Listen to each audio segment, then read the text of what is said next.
Adventurers wanted to conquer terrain that was unconquerable. They turned to one of these. It was the first production vehicle to travel 18,000 miles from England to Singapore.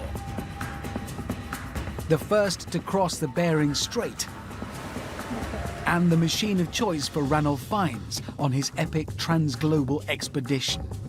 In fact, at one time, the first car ever seen by 60% of the developing world was a Land Rover.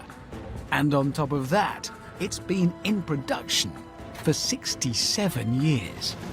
67 years. The production run alone makes this thing one of the greats. Look at the other icons. Beetle, I'd say 57 years. 2CV, well, that was a real fly-by-night, 42 years. So great is my love for this machine that when 13 years ago we ran a Top Gear competition asking viewers to vote for the greatest car of all time, I championed the Land Rover, and the public clearly agreed because it won.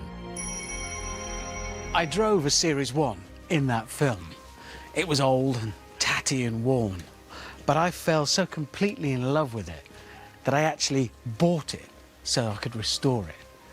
I'll never forget the day I brought it home. 13 years ago, it stood in this very yard like a lost orphan. So I took it into the workshop, stripped it down and laid it all out on the floor so I could begin that long, loving process of restoring it to its former glory. And here it is.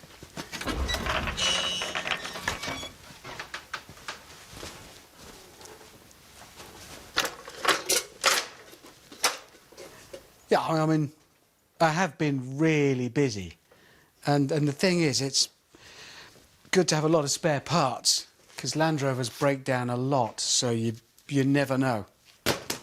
Can't be too sentimental about these things. But because it is the greatest car ever made, I must now try to make amends by giving it a fitting send-off. And this is the perfect starting point. There are many great Land Rover TV adverts, but what you're watching now is the most famous of them all.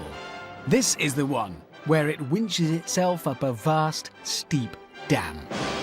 Next time you're late for work, it's worth remembering that nothing, but nothing, gets in the way of a Land Rover.